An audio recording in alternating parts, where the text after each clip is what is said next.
Students welcome to my YouTube channel Shatabdi nursing classes. आज आम पढ़ा केयर ऑफ ए न्यूबॉर्न। समस्ते जानिच न्यूबॉर्न माने कौन? जो बेबी मदर होम रु जस्ट आफ्टर डेलीवरी बाहर को आसी थाए ताकू आमे न्यूबॉर्न कहबा। न्यूबॉर्न रो तो टर्म बेबी होता है जे कि टर्मली जन्मगत करिथाए 37 टू 42 वीक्स ताकू आमे टर्म बेबी कहबा, जोटा कि बेबी पाई भलो मदर पाई भी भलो।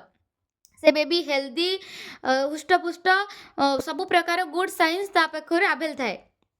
तो तार वेट 2.5 रु 4 kg होता है। चलते एबे देखिबा। A normal newborn means A baby born at term around 37 to 42 weeks.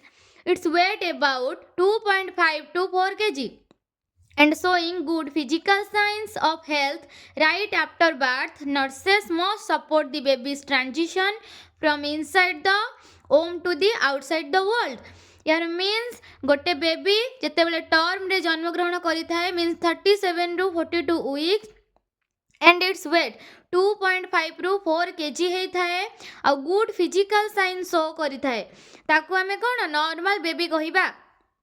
तो नर्सेस ताकू मोस्ट सपोर्ट करिथाए कि जिते बेले पिलाटा बाहर को मदर होम रु बाहर को जस्ट बाहर एनवायरनमेंट को आसी थाए सेते बेले बेबी को आमे सपोर्ट करवा दरकार। मीन्स टोटाली उपरे से जिते बेले मदर होम रु बाहर एनवायरनमेंट सहित एडजस्ट करिवो ताकू आमे क्लीन करवा ड्राई करिक रखिबा एंड कवर करिक ताकू रखिबा ताकि ता टेम्परेचर बैलेंस हेकी रही परिवो। सेतिरे देखिबा इमीडिएट असेसमेंट आफ्टर बर्थ माने पिला को आमे इमीडिएटली तत्कालीन असेसमेंट करिबा। Then right after birth the nurse should breathe spontaneously, assess cry. Strong cry means good lung function. Check skin color, which is found of pink skin is ideal. Evaluate muscle tone. Active movement shows a good health. The quick check ensures the baby is adapting well. यार अर्थ हेउची baby को आमे तुरंत after birth आमे ताकू access करिबा से strong cry करूची कि नहीं चेक करिबा। स्ट्रॉन्ग क्राई मीन्स पिला जोरे कांदिबो एंड तारो फिजिकल अपीयरेंस पिंक कलर होइथिबा दरकार। जदि ब्लूइश अपीयरेंस हैला ता माने ऑक्सीजन प्रॉपर अमाउंट रे तारो ऑल बॉडी पार्ट्स को पहुंची पारुनी सेति पई ब्लूइश अपीयरेंस होउची। देन तार मसल टोन रो एक्टिविटी देखिबा। ता मसल टोन जदि प्रॉपर्ली ता गोड़ हाथ को से मूवमेंट भलो से करि पारुची ता माने तार एक्टिविटी बहुत भलो अछि। पिला बेबी हमर कोन हेल्दी होई जन्म होईची। The quick check ensures the baby is adopting well. एही सब जदि आमे बेबी रो चेक करिबा तार अर्थ कि बेबी एनवायरनमेंट को अडॉप्ट करि परिला जहाँ आमर एम सेटा ही आमर एम ताकि कौन आम नर्स मानकर एम कि बेबी क्विकली एनवायरनमेंट को अडॉप्ट करि पारु आ ता मामा बाबा सहित खुशी रे रहू।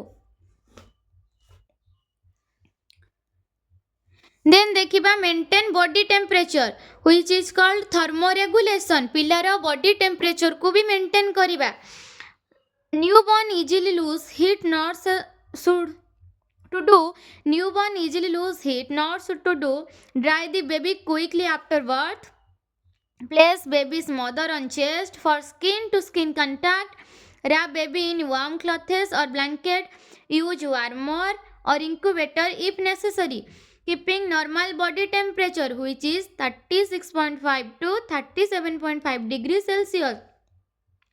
शिशु बाहर को आसिला परे मदर होम रु तार शरीर तापमात्रा आमे सब बेले मेंटेन करिबा। ता टेम्परेचर देखिबा 36.37.5 डिग्री सेल्सियस भितर रहउची कि नहीं ताकू आमे ड्राई करिबा।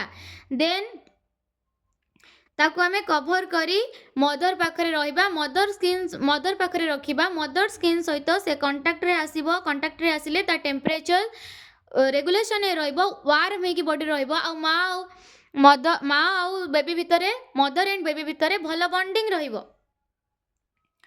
से ही एथि लेखा जाइची शिशु को सफा करी गरम पोशाक रे पिंधाई उषुम रखिबा। माँ को सहित स्किन टू स्किन कांटेक्ट रखिबा ताकि माँ आउ पिलार बॉन्डिंग भलो रहिबो। Then feeding which is very necessary. ଦେଖନ୍ତୁ ବ୍ରେଷ୍ଟ ଫିଡିଂ କରିବା ନିହାତି ଦରକାର। ପ୍ରଥମ କ୍ଷୀରକୁ ମାର କଷ କ୍ଷୀର ବୋଲି ଓଡ଼ିଆରେ କୁହାଯାଏ, which is known as colostrum।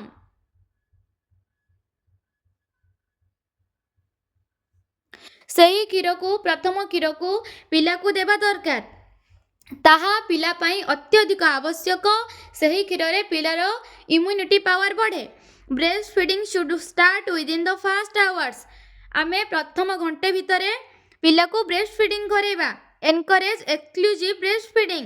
ଏହାର ଅର୍ଥ ଆମେ ଟୋଟାଲି ଉପରେ ଓନ୍ଲି ବ୍ରେଷ୍ଟ ଫିଡିଂ କରାଇବା, କେବଳ ମାଆର କ୍ଷୀର ଦେବା, ଆଉ କିଛି ବି ସେଇ ପିରିୟଡ଼ ଭିତରେ ଦେବା ନାହିଁ। Check baby's latch and ସକିଂ।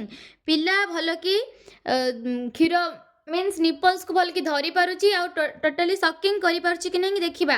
ତାମାନେ ପିଲା ଭଲ କି କ୍ଷୀର ଖାଇପାରୁଛି କି ନାହିଁ ଦେଖିବା। Continue feeding on demand. ପିଲା ଯଦି ଡିମାଣ୍ଡ କରୁଛି, କ୍ରାଏ କରୁଛି, ତ ତାକୁ ଆମେ କଣ୍ଟିନ୍ୟୁ ଫିଡିଂ କରାଇବା ଇନ୍ ବିଟୱିନ୍ 2 to 3 ଆୱାର ମଧ୍ୟରେ। Breast milk provides ideal nutrition and immunity.